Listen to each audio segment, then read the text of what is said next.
So have you ever grabbed your phone just to check one quick thing, right? Yeah. And then you look up and maybe 20 minutes have just vanished, into that scrolling abyss. Oh, absolutely. Or like you finally sit down with that book you were really excited about. Yeah. And maybe 2 pages in, your brain is already itching for that notification check. Totally familiar. And if you're nodding along right now, I think the sources you shared make it really clear you're definitely not alone in this.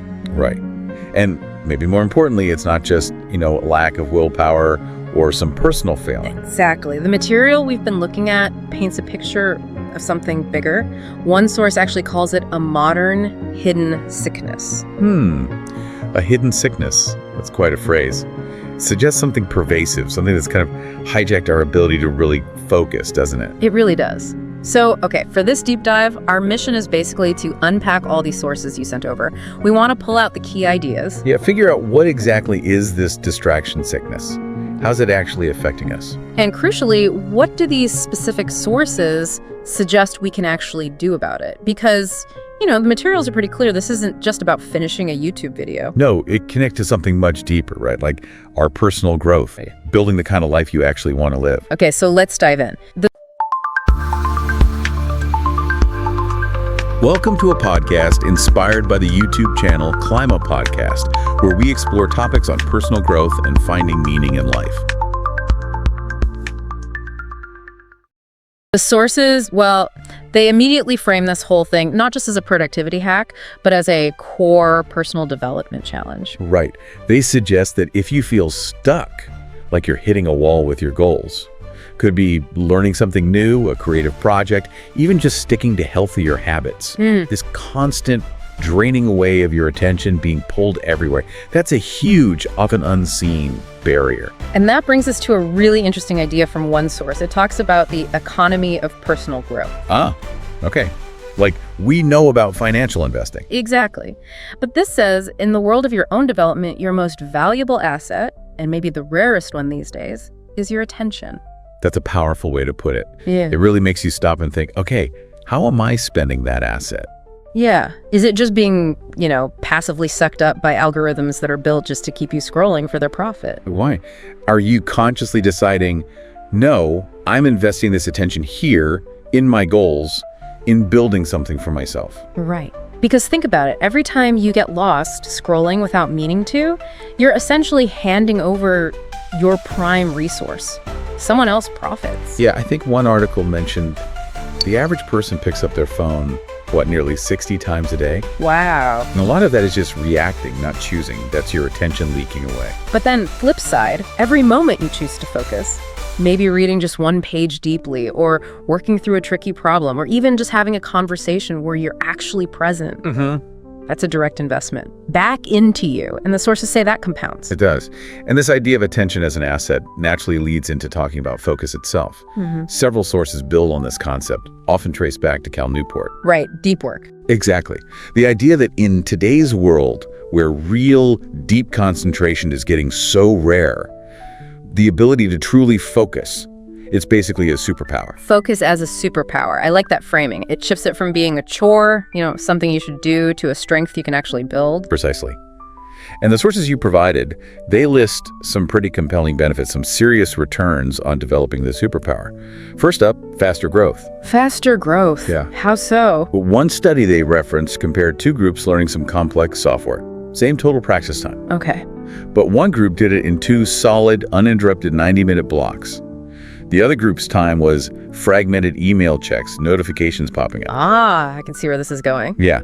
The uninterrupted group progressed roughly twice as fast. That constant switching, the sources say it has a massive cognitive cost. Focus time isn't just linear, it's like exponentially more effective. So it's really about efficiency in building those neural pathways, like one article put it. Makes sense. And it's not just about speed. The sources really hammer home that focused work leads to much higher quality output. Right. Deeper thinking. Yeah, when you can really immerse yourself, whether it's problem solving, writing, strategy, whatever the results are, just better, more insightful, more thorough. And in a world flooded with noise and content, that quality is what makes you stand out.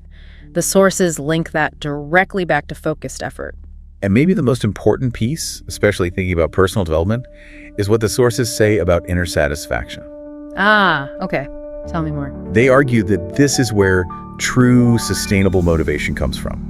Not from, external likes or quick hits, but from the actual experience of making progress, seeing the results of your own concentrated effort. That feels like a really key distinction. It's that feeling when you finally crack a problem or finish a really dense chapter or complete a project you struggled with. Exactly that feeling. And the sources explicitly contrast that deep satisfaction with the quick, kind of shallow buzz you might get scrolling through motivational quotes online.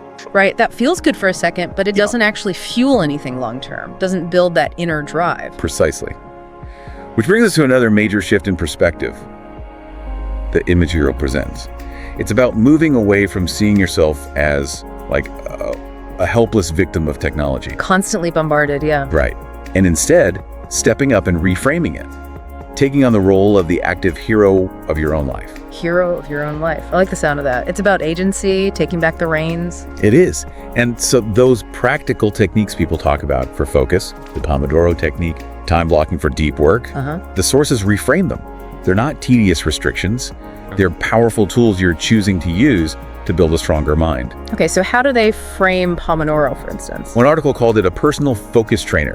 Yeah. Not just setting the timer, but actively exercising your focus muscle. Like reps at the gym. Exactly. Intense concentration for a set burst, then a deliberate rest. You're training your brain for discipline, for endurance. And setting aside time for deep work, Cal Newport style. That's framed as going to the mental gym. You're choosing to lift the heavy cognitive weights, tackling the demanding, focused tasks for a dedicated period. It might feel hard in the moment. Sure, like lifting weights.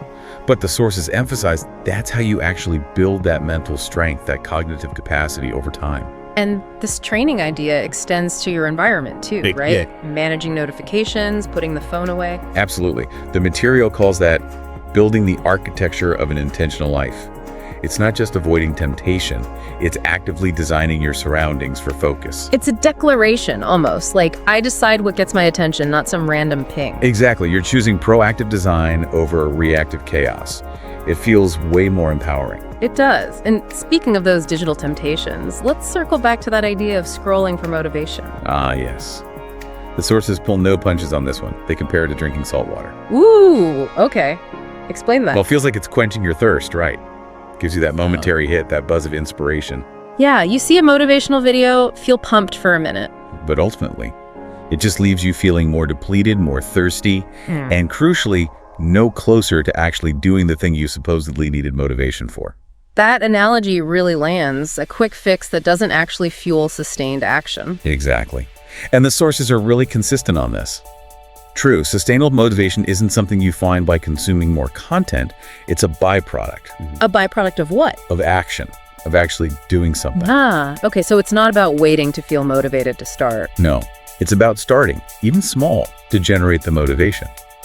It comes from completing that first 25-minute Pomodoro. Yeah. Writing one paragraph, making one difficult phone call, finishing one tiny piece of a project. Seeing that tangible progress, even if it's incremental. That's the engine. That creates the positive feedback loop, according to these sources. That's the fuel that keeps you going long term. It really throws the digital world's promise into sharp relief, doesn't it? It offers endless connection, information, inspiration. Right, and it does deliver some of that, no question. But the sources suggest that, kind of paradoxically, it often disconnects us from the deepest wellsprings of growth and satisfaction. Which are? Our connection to ourselves, our ability to actually act, and the progress we make on things that genuinely matter to us. Which leads ultimately to what some of the sources call a kind of historic crossroads that we're each facing now. A historic crossroads. Okay, that sounds significant. How do they frame that choice? They basically lay out two paths diverging. Path one, the path of least resistance. The easy path. Yeah, it's comfortable, tempting, paved with instant gratification, endless scrolling, constant little distractions, feels effortless moment to moment. Glad that. But the sources argue it ultimately leads to stagnation, to potential unrealized, maybe even regret down the line. Stagnation and regret, that feels heavy. But yeah, I can see how lost time could lead there. It's a stark warning. Then there's path two, the more challenging path. The harder road. It requires conscious effort, discipline, deliberately practicing reclaiming your attention. It won't always feel easy. There's friction. But the payoff. The sources are really clear. The reward is the ability to actually build yourself, to make real, meaningful progress on your important goals, and to experience that deep sense of self-mastery. Self-mastery, that's the opposite of just passively consuming, isn't it? Directing your own mind, your own actions. Exactly. So it feels like all this material we've gone through, it really converges on one central theme. Which is? The power isn't just in, trying to avoid distractions. It's in actively, consciously deciding where you are going to invest your attention. Right. It boils down to that fundamental choice, doesn't it? Moment by moment, day after day. It really does. And the sources kind of leave us hanging with a pretty potent question, one that really sums up the stakes, I think, and it's worth sitting with after all this. What's the question? It's basically this. Do I want to be the architect of my life? Designing it, building it with intention? Or am I content being just a mindless consumer of someone else's content, living inside the structures they've built for me? Wow. That question the sources imply is kind of the compass. It guides those moment-to-moment decisions about where your attention